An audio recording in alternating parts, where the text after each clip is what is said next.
सो chapter 3 start करते हैं। By the end of the first week at sea, उन्हें एक हफ्ता समुंदर में हो गया था। I had meet most of the members of my crew, मैं बहुत सारे क्रू मेंबर्स से मिल चुका था, इंक्लूडिंग द मेट, जो कि मेट्स भी थे। The mates are the man, mates कौन थे? मेट्स वो बंदे थे जो कि responsible for captaining the whale boat, जो कि व्हेल बोट के कैप्टन के रिस्पॉन्सिबल थे, which were lowered into the sea, जो कि एक कश्ती, उसके अंदर छोटी कश्तियां होती हैं जिन्हें वो सी के साइड पे, once a whale has been sighted, नीचे नीचे साइड पे होती हैं। जब एक मछली व्हेल नजर आ जाए तो फिर उन बोट्स पे जाके वो उसे कैच करते हैं। ईच व्हेल बोट, हर व्हेल बोट में क्रू कंसिस्ट ऑफ मेट, कौन कौन था? मेट थे, हार्पोनर्स थे और 4 ओर्समैन थे, और 4 ओर्समैन थे। ओर्समैन क्या होते हैं? जो कि कश्ती को चलाते हैं उन डंडों से कह लो। The chief mate of the Pequod was a tall, अब पिगवेट का चीफ मेट कौन था? एक लंबा पतला सा 30-year old मैन था, फ्रॉम नैंटुकेट, नेम स्टारबक, नैंटुकेट से था, जिसका नाम था स्टारबक। रिमेंबर, कश्ती में हमारे पास कौन था? एक कैप्टन था, कैप्टन आहब, ऑनर था और को ऑनर था, और अब हमारे पास पिगवेट का चीफ मेट आया है जिसका नाम है Starbuck. He was courageous and practical and was highly respectable by the crew, वो बहुत बहादुर और प्रैक्टिकल मैन था और क्रू जितने भी बंदे थे उनसे रिस्पेक्टफुली बात करता था। स्टारबक चूज कोइंकिंग टू बी हिज हार्पोनर, जो स्टारबक था जो कि चीफ मेट था, उसने अपना हार्पोनर कोइंकिंग को चूज किया। जो सेकंड मेट था वो फ्रेंडली था, जिस इजी गोइंग मैन था जिसका नाम था Stubb, and he was and when he was not catching whale, जब वो अब वेल्स नहीं कैच कर पाया था, Stubb spend most of his time puffing on his wife, अपने पाइप को बजाता था, उसके पास एक पाइप था। उसका हार्पोनर एक था जिसका नाम था इंडियन नेम था जिसका नाम था Tashtego, who had long hair, long, जिसका जो लंबा और डार्क बाल थे, जिसके high cheek bones and large eyes, और बड़ी बड़ी आंखें थी। जो थर्ड मेट था वो छोटा था, शाउट मैन था जिसका नाम था फ्लास्क, और उसका हार्पोनर था Daggoo, and extremely tall African who wore gold hoop earring, और जो अफ्रीकन बंदा था जिसने गोल्ड कलर के गोल्ड इयरिंग पहने हुए थे। अब रिमेम्बर, पहला जो चीफ मेट था स्टारबक ने, उसका हार्पोनर कौन था? क्विंकिंग। सेकंड मेट जो था वो था स्टब, और वो क्या करता था, कैसा था, वो आपको पता हो। और स्टब का हार्पोनर कौन था? इंडियन, जिसका नाम था टेस्टिगो। थर्ड जो हमारे पास था वो मेट था, उसका नाम था फ्लास, और उसका हार्पोनर जो था डैगो था। और इन्होंने रिमेम्बर कि डैगो कौन था, फ्लास कौन था, टेस्टिगो कौन था, इनका आप लोगों का पता हो। So several days passed before Captain Ahab finally made his appearance on the quarterdeck. बहुत दिन गुजर गए, कैप्टन आहब ने फाइनली अपनी अपीयरेंस, मतलब अपने आप को दिखा दिया। A section of the ship upper deck, ship के अपर वाले, ऊपर वाले हिस्से में वो सेक्शन था। I was so surprise to see him, मैं बहुत हैरान हुआ उसे देख के। And I had to pitch myself to make sure that I was not dreaming, मैंने अपने आप को पिच किया, मतलब अपने आप को काटा थोड़ा सा, कि मुझे यकीन आ जाए कि मैं ख्वाब तो नहीं देख रहा। आहब वॉज अ टॉल, वो एक लंबा इम्प्रेसिव लुकिंग मैन था, and he stood motionless on the quarter deck, मतलब वो बिल्कुल ऐसे था कि वो हिल नहीं सकता था, मोशनलेस था। सर्वाइविंग हिज सेलर्स बिलो, उसके जो सेलर्स थे वो नीचे थे। He remind me of a solid bronze statue, और वो ऐसा खड़ा था जो मुझे लग रहा था कि वो एक स्टैचू है। His hair was streaked with grey, उसके बाल जो थे वो ग्रे कलर के थे, और मैंने नोटिस किया कि lightning shape scars running down the sides of his face and neck, वहां उसके मुंह से गर्दन तक एक, जब उसके फेस पे रोशनी डली तो मैंने देखा कि उसके फेस से और गर्दन तक एक निशान है। Whether he did been born was the scar, शायद वो जो निशान है वो उसका बचपन से है on it. Was the result of an accident, maybe वो एक, या तो फिर एक्सीडेंट का, no one knew for it, कोई भी, किसी को भी नहीं पता था। आप वो स्कार्स, ये नजर आ रहा है, दिस इज द स्कार्स, जो कि उसकी गर्दन तक था। Probably the most striking things about Ahab appearance was his false leg, जो एक अजीब सी चीज थी वो थी उसकी उल्टी टांग, which had been curved out of the whalebone, जो कि मुड़ी हुई थी किससे, whalebone से. A small hole has been made in the quarter deck. उस क्वार्टर डेक में मतलब उस पार्ट में एक छोटा सा सुराख था जो कि प्रोवाइड कर रहा था कैप्टन आहब को एक place to secure his false leg, ताकि वो उसमें अपनी टांग खड़ी हो सके उसकी मतलब उस सुराख में. thus preventing him from falling over in storming weather, और उसे बचा सके कि अगर कोई तूफान हो तो वो मतलब उस सुराख में उसने अपनी उस टांग को रखा हुआ था जो कि वेल बोन से मुड़ी हुई थी, मतलब जो खा ली थी वेल ने. सो जिस थ्रू ताकि वो उस सुराख में वो टांग रखे ताकि तूफान से वो हिले ना या गिर ना पाए. So through Ahab face was set in an empty stares. Ahab के फेस पे जो था एम्प्टी स्कायर्स था. The deep sorrow on his eyes was obvious, और उसकी जो आंखों में जो गहराई थी. I was suddenly filled with tremendous administration for him, मतलब मेरे अंदर उसके लिए जज्बात उभर के आ रहे थे. दिस वॉज अ मैन, ये वो बंदा था, who had experience unimaginable suffering. इस बंदे ने जो ये इसने कभी सोचा नहीं था, इसने वो सफर किया है, वो एक्सपीरियंस किया है. And yet was determined to continue working as a ship captain, और अब फिर इसने अपना काम कंटिन्यू कर रखा है as a captain. I felt privilege to be serving under such a brave man, और मैं अपने आप को प्रिविलेज समझूंगा कि मैं इसके अंडर काम कर रहा हूँ इतने बहादुर बंदे के अंदर under. In the day that follow, उसी दिन I spend most of the time sitting in the crew, मैंने बहुत ज्यादा अपना टाइम स्पेंड किया क्रू के साथ nest at the top of the main mast, मतलब बिल्कुल कश्ती के टॉप पर बैठ के. लुकिंग फॉर वेल्स, किसे देख रहा था, वेल्स को. I must admit that I was not exactly the right man, मतलब मैंने ये एडमिट किया कि मैं वो बंदा नहीं हूँ, मतलब सही बंदा नहीं हूँ इस जॉब के लिए. The warmth of the sun, सूरज की गर्मी, and the gentle lapping of the waves, और लहरों की आवाजें, almost put me to slip on more than one occasion, मतलब ये मुझे नींद में लेके जा रही थी, वो सूरज की तपश और वो लहरों की आवाज. There was a little activity on the ship until one morning, एक दिन एक एक्टिविटी, एक सुबह एक एक्टिविटी हुई. आहब ने ऑर्डर किया कि पूरा जितना भी क्रू है to assemble on a deck, सब एक डेक में मतलब एक जगह असेंबल हो जाए.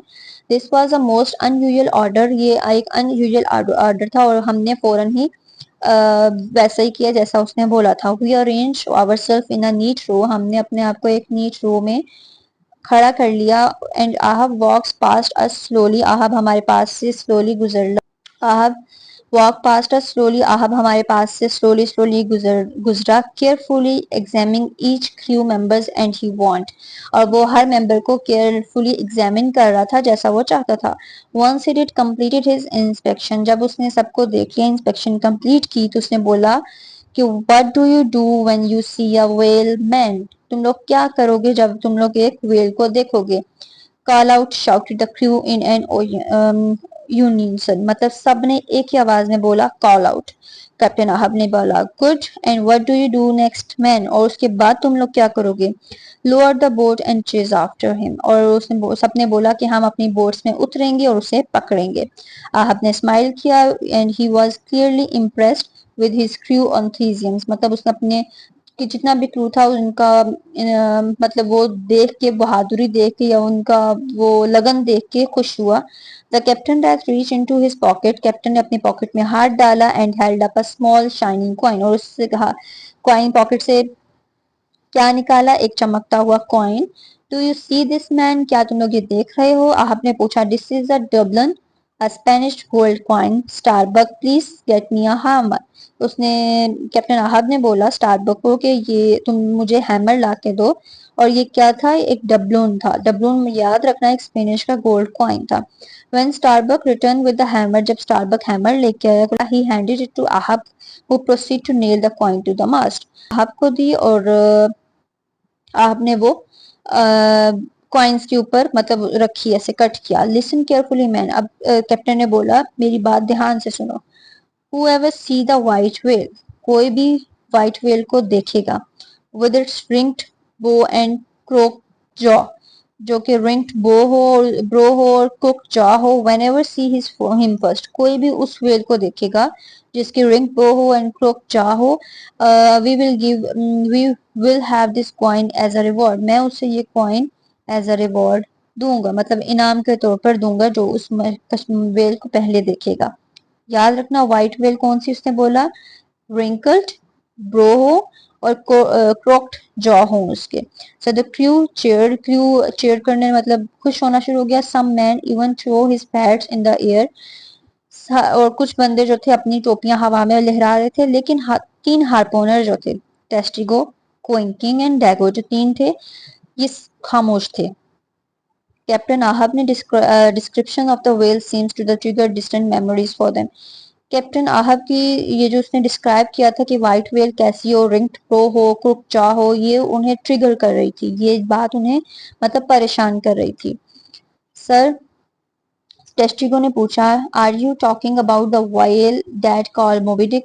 आप क्या उस व्हेल की बात कर रहे हैं जो मोबी डिक कहलाती है? कैप्टन आहब ने कहा, यस आई एम। डेगो ने बोला, जो दूसरा हार्पोनर था उसने बोला, वो स्ट्रॉन्ग व्हाइट व्हेल जो कि जल्दी से move quickly and escape all whale board, जिसको हर व्हेल बोर्ड को खा जाती है, वो जल्दी से मूव करती है। कैप्टन आहब ने कहा, यस। फिर क्विंकिंग ने पूछा, वो व्हेल जो थ्री हार्पोनर्स स्ट्रेकिंग आउट ऑफ देम, जो तीन हार्पोनर उसके ऊपर बैठे थे, द वन दैट पीपल से कांट बी किल, और लोगों का कहना था कि वो उसे मार नहीं पाए। यस यस, कैप्टन ने फौरन फौरन बोला, yes. The whale you are describing, जो व्हेल तुम लोग डिस्क्राइब कर रहे हो वो कौन है? मोबी डिक है। कैप्टन आहब, स्टारबक ने बोला, I too have heard of Moby Dick, मैंने इस मोबी डिक के बारे में सुना है। स्टारबक ने बोला, मैंने इसके बारे में सुना है। Was he not the whale who took off your leg, ये वो नहीं है ना जो जिसने तुम्हारी टांग ली है? The captain turn to look Starbuck, captain ने स्टारबक की तरफ फौरन देखा और अपनी आंखें ब्लेज करते हुए गुस्से के साथ देखा। Ah Starbuck, he hissed, Moby Dick is the whale who took my leg, ये वो, उसने बोला ये वो नहीं है ना? तो उसने बोला ये वही है जिसने मेरी टांग ली है। Ahab beat his false leg on the deck, Ahab ने अपनी टांग उठा के जमीन पे मारी, मतलब जिस टाइम में एक टांग उठा के नीचे डालते हैं। And wave his feet in the air, और उसने अपना वो जो हाथ में पकड़ा हुआ था उसे हवा में लहरा के बोला, Moby Dick took my leg, Moby Dick, उसने चिल्ला के बोला, मोबी डिक ही है जिसने मेरी टांग ली है। And I will chase him, मैं उसे पकड़ूंगा to the end of the earth, जब तक ये जमीन खत्म ना हो जाए। आई विल हंट हिम, मैं उसे हंट करूंगा, until he spray black blood will die, तब तक हंट करूंगा, मतलब शिकार, तब तक उसका शिकार करूंगा जब तक उसका वो ब्लड जो है, वो ब्लैक ब्लड जो है, एंड डाई, जब तक वो उसका ब्लड फैले ना और वो मरे ना। This is why you all are in the ship, इसीलिए तुम सब इस शिप में हो, to destroy Moby Dick, Moby Dick को मारने के लिए। What do you say man, can I count on you help you? अब क्या कहोगे, क्या मैं तुम्हें काउंट करूं मेरी हेल्प करने के लिए? शाउटेड द आई, पूरा क्राउड शाउट कर रहा था, the white whale will die, ये बोल रहा था, सब जितने भी लोग थे वो ये बोल रहे थे। आहब ने स्माइल किया, thank you my boys, you will not regret this, तुम लोगों को इससे रिग्रेट नहीं होगा। इज समथिंग रोग स्टारबक, यू लुक ट्रबल, मतलब स्टारबक जो था वो खामोश था। स्टारबक से उसने पूछा, कैप्टन ने, कि क्या कुछ गड़बड़ है? Starbuck clear his thought, Starbuck ने अपना गला साफ करते हुए बोला, well sir, he began, I have no problem killing whales, मुझे कोई मसला नहीं है किसी भी व्हेल को मारने के लिए। It is after all our business, जबकि ये हमारा सबका बिजनेस है। But I came here to hunt whale for oil, मैं लेकिन यहाँ पे किस लिए आया हूँ? मैं व्हेल को, और व्हेल का ऑयल लेने के लिए, नॉट फॉर रिवेंज, ना कि बदला लेने के लिए। याद रखना, अब स्टारबक क्यों परेशान था और उसने स्टारबक यहाँ क्या लेने आया था, उसने कैप्टन आहब को क्या रिप्लाई दिया? It make no sense to me to pursue a dumb animal, ये कोई सेंस नहीं है कि मैं एक बेजान एनिमल को, मतलब जो बोल नहीं सकता, जो सुन नहीं सकता, उसे मारूं। The dumb animal you, as you put it, ruined my life, said the captain, वो एनिमल जिसने मेरी जिंदगी खराब की। स्टारबक ने बोला, please continue, please Starbuck, captain Ahab ने बोला, हिज टोन सॉफ्टनिंग, मतलब उसकी जो आवाज थी उसने सॉफ्ट कर ली। The rest of the crew is with me, सब जितना भी क्रू है वो मेरे साथ है on this, and I did appreciate you support too, और मैं अप्रिशिएट करूंगा कि तुम भी मेरे साथ हो। Of course we will kill other whales we may encounter, हाँ जाहिर है हम और भी जितनी भी व्हेल्स पकड़ेंगे उसे भी मारेंगे। I understand that my mans are here to earn a living, मैं समझता हूँ यहाँ जितने भी बंदे हैं वो अर्न करने आए हैं कुछ, but Moby Dick will remain our priority, लेकिन मोबी डिक जो है वो हमारी फर्स्ट प्रायोरिटी है। Starbuck was silent for a moment, वो कुछ देर के लिए खामोश हो गया। How do you plan to track the whale down, और उसने ये सवाल पूछा कि हम व्हेल को कैसे ट्रैक करेंगे। I have kept record of all the Moby Dick's sighting that have been reported recently. Captain ahab ने बोला मैंने जितनी भी मोबिडिक्स नजर आई हैं मैंने उनकी रिपोर्ट मेरे पास है। I have been studying the whale for years, मैं कुछ सालों से उसे स्टडी कर रहा हूँ। आई नो हिज हैबिट, मैं उसकी हैबिट्स को जानता हूँ। And where he hunt for his food, और कहाँ पे वो खाना लेने आती है।